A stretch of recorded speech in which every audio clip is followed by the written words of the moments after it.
And we're back! Matt Raab promised to tell us some stories of golfing in St. Andrews, one of the most amazing places to golf in all the land. I'm Ocho, he's Pocket. This is the Ocho and Pocket podcast, and there's our guest, Matt Raab.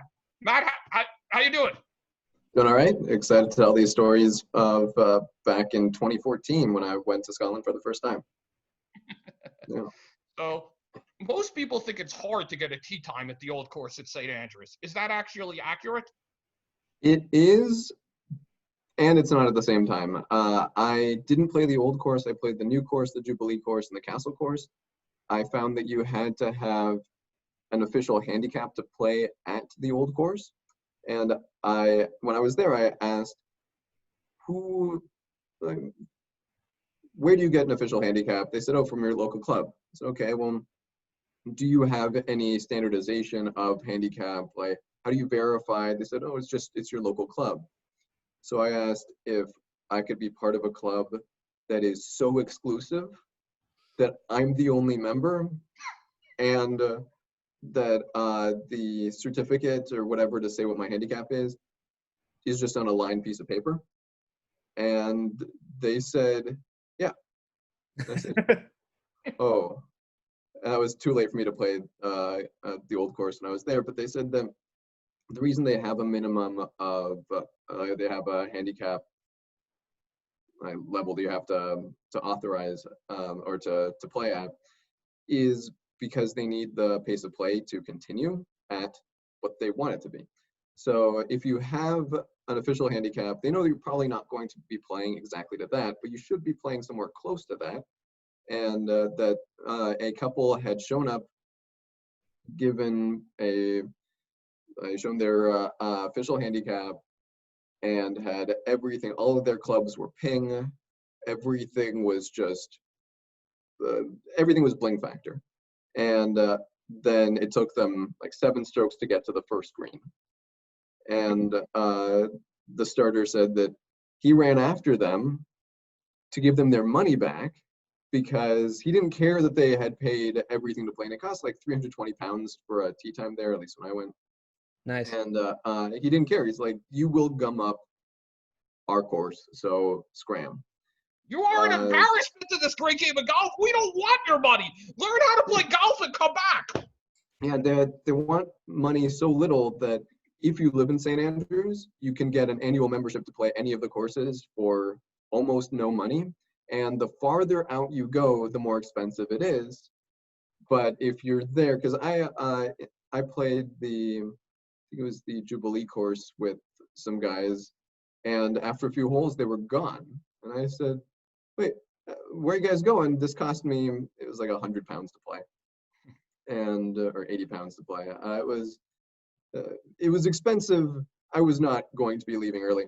And they said, well, we live here, so we just came for a few holes, and then we'll just like play later, like as whatever. And yeah, so they are happy to have people free up the course, and I'm sure that it can be hard to get a tee time there if there's high demand, but I am under the impression that had I realized that I could have written on a piece of paper what my handicap was and been willing to shell out the equivalent at the time of like $500, I would have been able to play. And they recommend that you hire a caddy, because the caddies know exactly where everything is and will tell you, this is the shot you need to take. Your judgment is terrible because you don't understand this course. There's one hole where they recommend that you hit it over a building that you would never have any awareness that that's what you're supposed to do. And it's like, it looks like there's nothing there, but if you hit it over, then like you're set. I've heard these stories. I have not experienced it directly, but you learn a lot sitting in a pub at the Ardgowan Hotel when you're not out on the course. Was this your first time you played links style golf?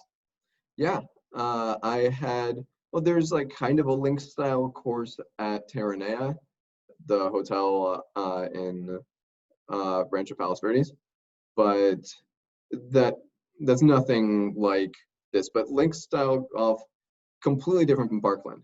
Okay, so Pocket has no idea what we're talking about. He I have basically doesn't no clue. know the word golf. Okay. So could you just give a brief? Right. I So do know golf. I'm like picturing golf. This Yeah. really. yeah, what you're used to and what I was used to with golf is that there are trees everywhere, Gotcha. and usually in front of my ball. But this is a different style where instead of there being soft ground and you're hitting it out of the water like I do, or out of the sand in a sand trap like you think of it, it's different because the ground is very, very hard. Okay. And instead of it being where you see where the fairway is, it's like you're in an open field.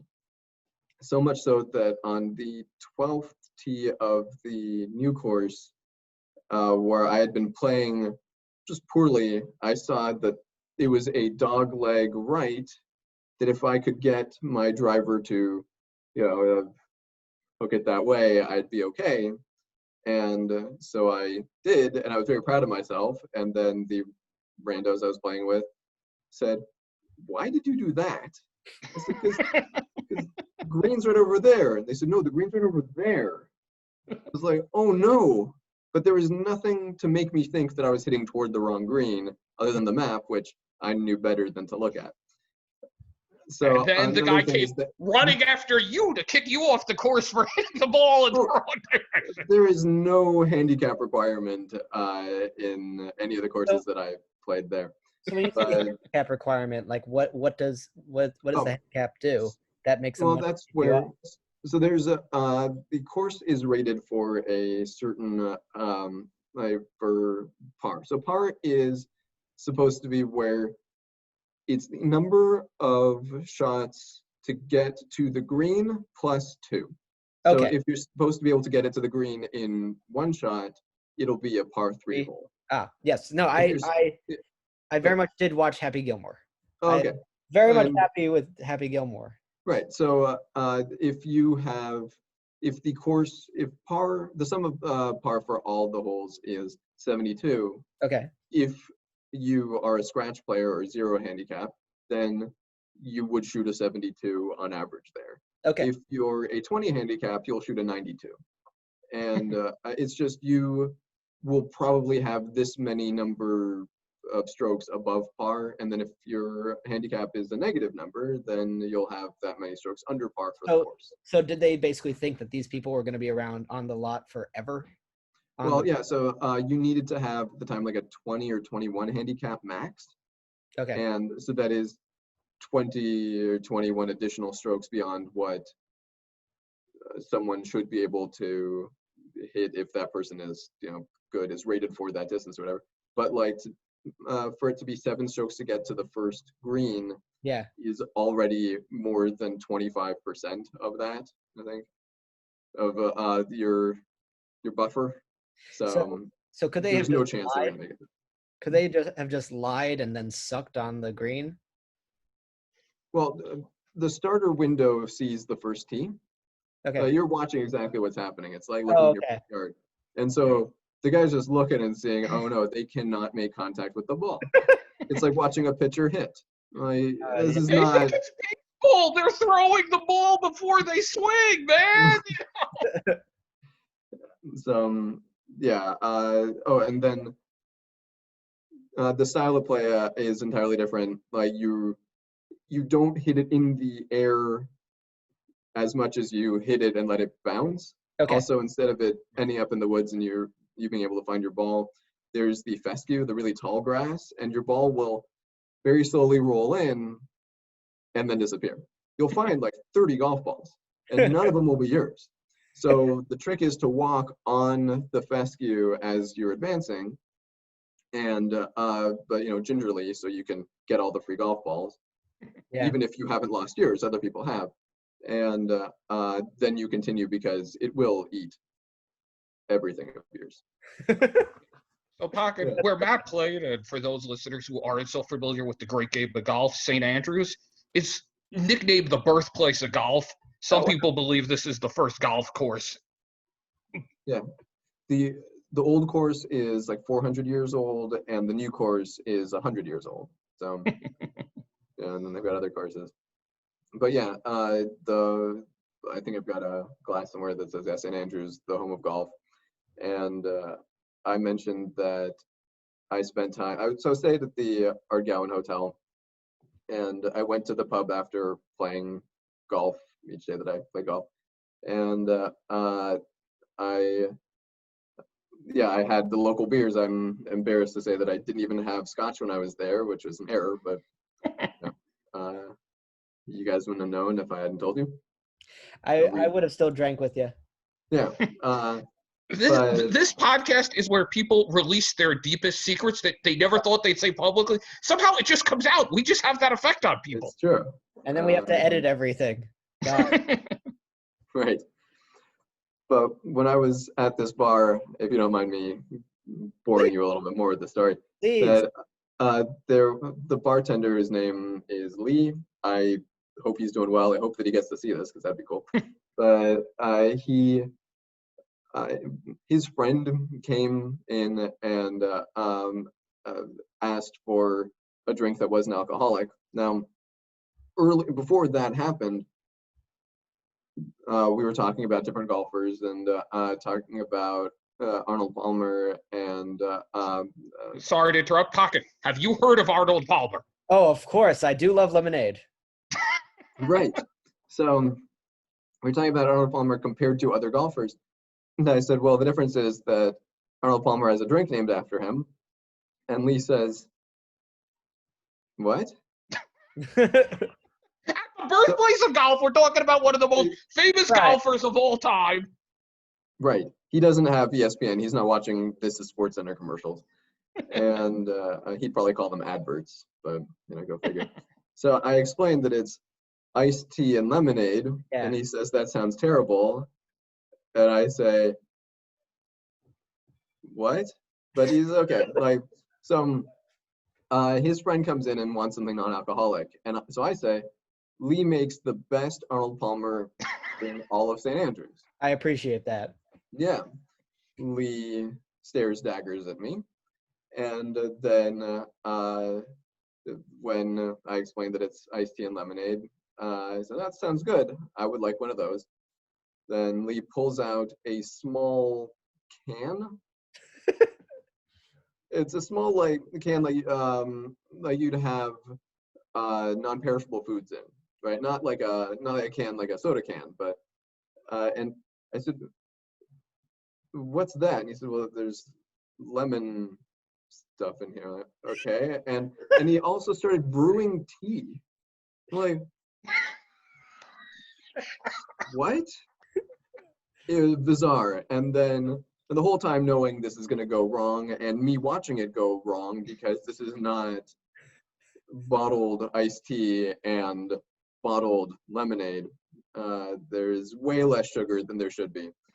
So he combines these two things, gives it to his friend, who then drinks it as Lee looks on and at me triumphantly that for sure this thing he made and gave to his friend was going to be terrible. Right. His friend didn't know that and instead just enjoyed the drink and said, wow, this is really good. So, yeah. That's commitment, right? Yeah, and I guess I brought the Arnold Palmer to the home of golf. And they're probably selling thousands of them thanks to you, Matt Raab. That's an amazing story for what sounds like an amazing trip to Scotland. Before we let you go, we're going to change topics and discuss a completely different random story because this past week was Flag Day. And Matt actually has an American flag in his apartment that flew over the Senate building in D.C. Is that accurate? Yeah, well, the Capitol building, yeah. Capitol, yes. Yeah, it holds the Senate. It's both houses of Congress are there, even though they're in the same house. I didn't realize that until this moment. They're both houses of Congress in the same house.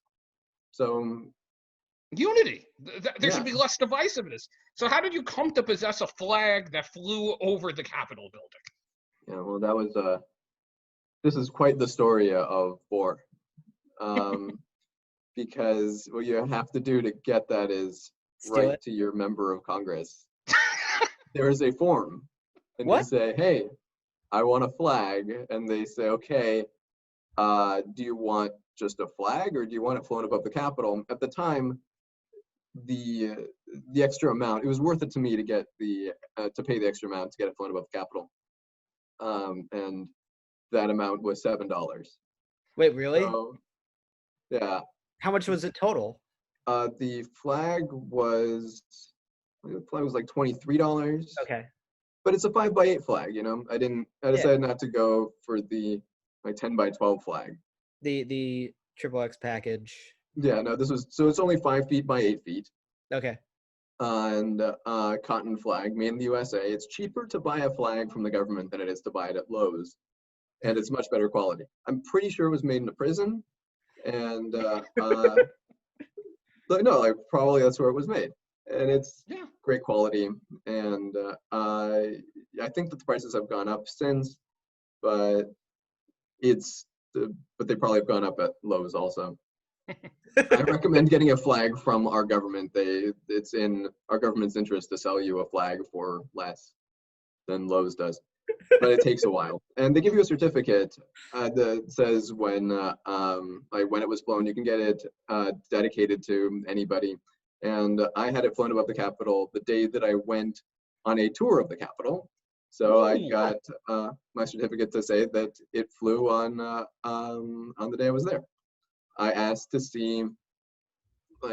if I could see my flag flying, and they said no. And I asked where it flies. I said, above the Capitol. What do you want from us? And if you can't trust the government about flying a flag above the Capitol and that one is yours that you paid for $7, then how can you trust the government at all? Sorry, this is funny. So I got my flag in the cert. Sorry, it's kind of funny. Awesome. It's out where? Above the Capitol. Like what? Sorry. Yeah, we could all do it. And what? I asked if it was visible, and I'm just imagining there's somebody whose job it is just to continuous thing. How long is it up there? Who knows? It's up there. That's the point. Why are you asking questions? You can send in your own flag to be flown as long as it was ever an official U.S. flag. Like you can have the one with the circle. You can have the 48 one. You can, whatever it is, they'll fly it above the Capitol for you. Will they put like the Confederate flag above the Capitol? That was never of the United States. That was the Confederate States of America. They will not. I hope that they will never do that. I'm pretty sure if NASCAR banned it, I'm pretty sure the U.S. government will not allow that. Well, that brings up the whole thing about the noose, and they said, "Oh no, it wasn't racism because the noose was there for months." Right. It was just left there, and nobody noticed it for the past 6 months because it looks like a door handle. It's a very confusing story. Yeah, it's a door handle that was shaped to look like a noose. Who's spending time keeping their noose skills? Why do you need noose skills anymore? Lasso skills, maybe. Noose? Come on. Yeah. I mean, listen, we all have extra time on our hands during the quarantine, but I haven't yet heard of anybody saying they've been working on their noose skills during quarantine. Yeah, nobody's going to stick their neck out. Also, yeah, exactly. Is there any time someone would say that and people not be concerned? Like, if you told me that, I don't think there would be any occasion, any context where I'd be like, I am not concerned. Well, yeah, I mean, I would think it was a cry for help and somebody was on the verge of committing suicide, to be honest with you. Or not being able to complete a word. Right. On a whiteboard. This is true. But like, we should probably stop teaching our kids to play hangman. Yeah. They took the gun away from Elmer Fudd. Next, they're gonna take the noose away from Hangman. Probably a good idea. I am in favor of that. Yeah. Like, you're teaching kids when they're young, but I don't think you should be worried about them, waving a Confederate flag above the Capitol because we're not sure if yours was waved at all. Oh, they promised me. I have a certificate. Yeah, and it says it was done. I had to I'm done. I had to. Pocket, are you doubting the U.S. government? No, I'm just having a field day with this. Sorry, it makes me too happy, and I don't need to dwell. I just think it's amazing that most people who don't listen to this podcast will never know you could have a flag float over the Capitol. Yeah, and it's so easy. Could it be a state They fill flag? 100,000 requests each year, they say. What? Could it be a state flag? No, but you can order a state of California flag. I don't know if you can, like, I've looked into this. Ordering a state of California flag flown above the Capitol in Sacramento, and I'd have to contact my state senator to submit that request and pay for that. And I asked somebody who I know who works in City Hall if there's a flag of LA. Like there's a flag of LA, but like if I could get one flown above City Hall. Yeah. And he said that he was aware of no such program. I asked if there could be such program for me. Yeah, could you just walk over and fly it? Like what Just hoist it, bring it down, I guess. Yeah. They don't have the budget for it. It's spent too much on I swear there's a conspiracy. Like you can't do that. Like that is you need to have a specific clearance to fly, have your flag flown above one of these places because there's crazy shit going on. Yeah, I don't know. I hope that I'll be able to have that done at some point, but it's really up in the air. I just think it's really cool. Before we let you go, Matt, I'm sorry. There's one more story you've told me on occasion because it deals with my world, the world of flying. So you had an interesting flight experience where you wanted to get into an exit row, but you kind of weren't allowed on a mostly empty flight. Also, if you tell the story, we have actual proof that I can't steal it from you and use it in future episodes. Well, you say that, but this might not make it in to the final. This isn't the raw footage. This might hit the cutting room floor. I have no idea. But yeah, this was the Scotland trip that I took last summer, where I had flown into Heathrow, then got on a plane, flew to Glasgow. Next time it's going to be flying directly into Glasgow. But then to fly to Isla, where you don't reach cruising altitude before you start your descent. It's a small plane. I had a window seat and an aisle seat. And across the aisle from me were two seats. So I was going to 1 and 2 layout. And the flight was not full, but the guy in front of me was in the exit row meaning the exit seat on the left side of the plane. And he said, before we pulled out of the gate, he said to the sole flight attendant, "I'd like to change seats." The flight attendant said, "Ooh, we've already balanced the plane." And then he said, "You know what? We haven't left yet. We'll go down and we'll rebalance at which seat so we know how to like move the luggage around underneath." Okay. So then full plane. We taxi. We haven't yet taken off. The flight attendant comes over to me and says, "Okay, so now we don't have anybody in the exit row. So I'm going to need you to read the pamphlet on how to open the exit door in case of an emergency." Amazing. "But you can't sit in the exit row because we've already balanced the plane again." So I said, "Okay, so I should read this, and then in an emergency, I have to get out of my seat and jump into the exit row and then operate the door?" "Yeah, it probably won't happen, but I need you to read it." So I had the responsibility of exit row without the benefit of the legroom of exit row. It's probably a rare story. Like, I love that. Yeah, and I had happens, but it's funny to me because I sit at when I used to fly a lot, I used to sit at a lot of exit rows, and I'd always ask if I was willing and able to assist. And I always imagined if I said no, they banish me to the back of the plane.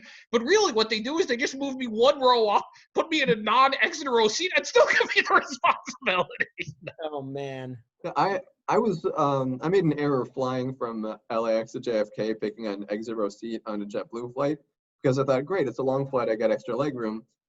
In reality, I got extra leg room, but instead of being able to enjoy a view, there was a porthole like far in front of me, and I did not get to see New York as we were flying in because, of course, no real window. So Yeah. that was an error I will not repeat. Well, Matt, we hope you'll come back on the podcast. Somebody, as you all can tell, Matt does interesting things. He sees interesting things. He knows interesting things. Also included in a story that we didn't get to this time was when he attended a soccer match in Ireland, and we'll definitely want to hear that story as well as some other stories. Hope you'll come back on the podcast sometime soon. Thank you, Matt. Like Thanks. this, I haven't laughed so hard on a podcast yet. So this is this. Thank you. Awesome. Thanks. Take us home, Ocho. Well, actually, Pocket, first, I wanted to talk to you about something because you were saying before that you like to get weird things like reverendship. You got a diploma this past week. This diploma certifies that you have successfully completed your Pokedex, Pocket. What the hell does that mean? Oh, nice. I mean, no, okay. So I actually got that a little while ago. But yes, I mean, I got it this week. I don't know what you're talking about. No, I got as a kid, obviously, I was like, I don't care about my diploma from school. You know, I would much rather have on my wall the fact that I completed Pokedexes. I'm a huge fan. Who wouldn't? Yeah, who wouldn't? I mean, you went to Yeshiva University. Let's be real. What's more prestigious, a Pokedex diploma or a Yeshiva University diploma? Dude, I'm telling you, like I got an honor at YU. I got some award. It was excellence in character, and he's like, I never got an award. I'm like, Dad, you're a member of Mensa. You really like you've written stuff for like crazy, you know, like Wait, your dad's a member of Mensa and he voluntarily chooses to live in the valley? Yeah, I know. He's also a member of Densa. We shouldn't go into I just mess with the valley. I'm just kidding around. No, dude, I mean, it's the valley. It's the valley. So I'm like, really, you shouldn't, like, you're depressed that you didn't get an award. Like your life is an award for your achievement. Like, come on. Anywho, it was just a little aside. But yeah, Pokemon, I still honestly haven't caught in the first game all of there's 150 species of Pokemon. And 151, but right. Or 151 if you're Mahadran Minamahadran. But Somebody just used Mahadran Minamahadran on the Pocket and Ocho podcast. And we're talking about pocket monsters, of course. Of course.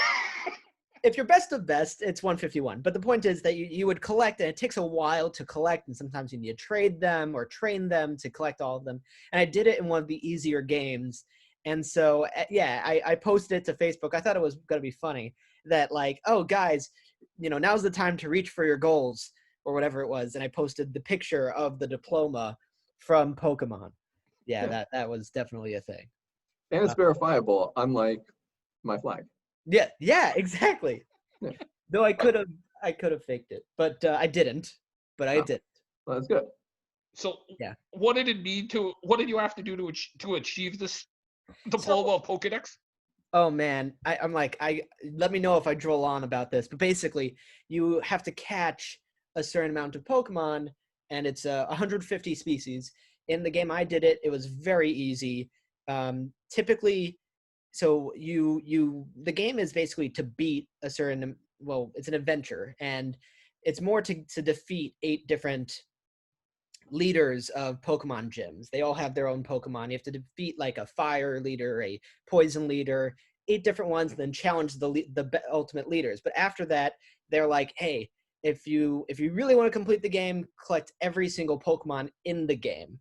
And that involves running around to different areas where those Pokemon live, finding them, and then trying to catch them. In the game I did it, you don't even need to damage them. Typically, you have to make them weaker so you can cage these beasts, because it's all it's all animal cage fighting in this game. But yeah, I mean, yeah. And so this is 115. Do you want to take a guess quickly on how many Pokemon there are now? 400? 423. Oh, you are far off. 1,368. So I think the amount is, I think it's around 800. I'm trying to see right now. But Okay. yeah, there are, according to this, there are 893. Wow. Okay. Yeah. So yeah, there are a lot, because every game is about 100 to 150. So if you count up the games, it actually kind of makes sense. Yeah.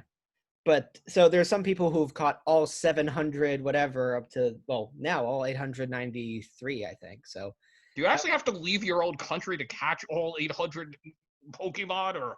yeah, so like you have to, so some games, like the first game, you needed to have a friend who had the Pokemon Blue version if you had Pokemon Red version. Right. You just transfer, there were Pokemon exclusive to those games. It was brilliant for them. It was brilliant to get them to be social games. And then every game past that is like that. And they actually didn't have the technology from the first game for you to transfer your Pokemon from game to game, but eventually they got that going. Now they have it that you have to pay to have your Pokemon from previous games be brought to the new ones. Only a couple of the new games are like you can just transfer them freely, and so those are the ones I'm doing. And they even have an app. They have an app that'll give you a couple Pokemon, and you can just trade online with this global trading system. It's crazy. Pokemon currency. You take Bitcoin? Kind of, Probably there's somewhere Ballcoin. yeah, I mean, Pokecoin would be a thing if they could. Yeah, it makes sense. Do you understand that there's even, I mean, once again, I'm going to stop, but they just announced a Pokemon game for brushing your teeth. There's a Pokemon sleep tracker that they're coming out with. I was going to win that one. Yeah, like, dude, they do a lot of stuff. Anywho, Maybe they should do a Pokemon #Rabbit Fun crossover for brand appeal. You know, it is the biggest franchise in the world. You do know that, right? It's like way above. Pokemon is absurd. Wow. There's so much more to delve into it. We got future podcasts to do this. Since we're co-hosts, I get to hear more about Pokemon in the next few weeks. But I have to say this before we sign us off. The funny thing is, so Pocket posted the certificate on Facebook. Yes. And because times are so like people are struggling and so few people are getting wins, everybody was like, oh my God, this is amazing. It was like an inspiration for us all to keep going. Pocket's Pokemon certificate was the most inspirational thing people have seen in weeks. And it's not even the good Pokemon certificate. So I'm very happy that I can bring, any joy to anyone right now in this hellfire. And the last thing I wanted to say on the Pokemon, it is indeed the biggest media franchise, according to TitleMax, having generated more than 90 billion over its history. Pretty good. Yeah, I mean, I could do better. Sorry, Ocho, continue. No, I'm staggering to $90 billion. I'm just trying to get Ocho. I'm just trying to get Ocho amount of money these days. I have my dreams small, but once again, I want to thank Matt Raab for joining us this week, bringing us information, making us laugh, and entertaining us all. Pocket, you have fun this week? I had a good time. Did you have fun this week, Matt? I did. It's good to have some fun. It's good to relax. It's also happy birthday, Pocket. Right. A little advanced shout out. Although by the time this podcast airs, your birthday will have passed. So we'll celebrate your birthday again next week. Don't worry. Yeah, it's gonna be next year's birthday. When is it? The 27th. He's earning the big 3-0. Nice. Yeah, I'm turning 3-0. It's a good time. Are you no longer a millennial? Do you shift gears? No, still millennial. You're millennial till you die. I swear to you, I don't think people will stop attacking me for being a millennial, no matter how old I get. Yeah. Pocket, you'll always be a millennial in my book. Thank you. But then again, people think I'm a millennial and I'm not a millennial, so what difference does it really make? But anyway, once again, too much fun. We really got to go. If not, we're going to be here all night. Thanks again, Matt. Thanks, Pocket. Thanks. We'll see you next week, same time. Until then, this is Ocho Goldberg saying good night for Pocket Silvermans. Thanks, everybody!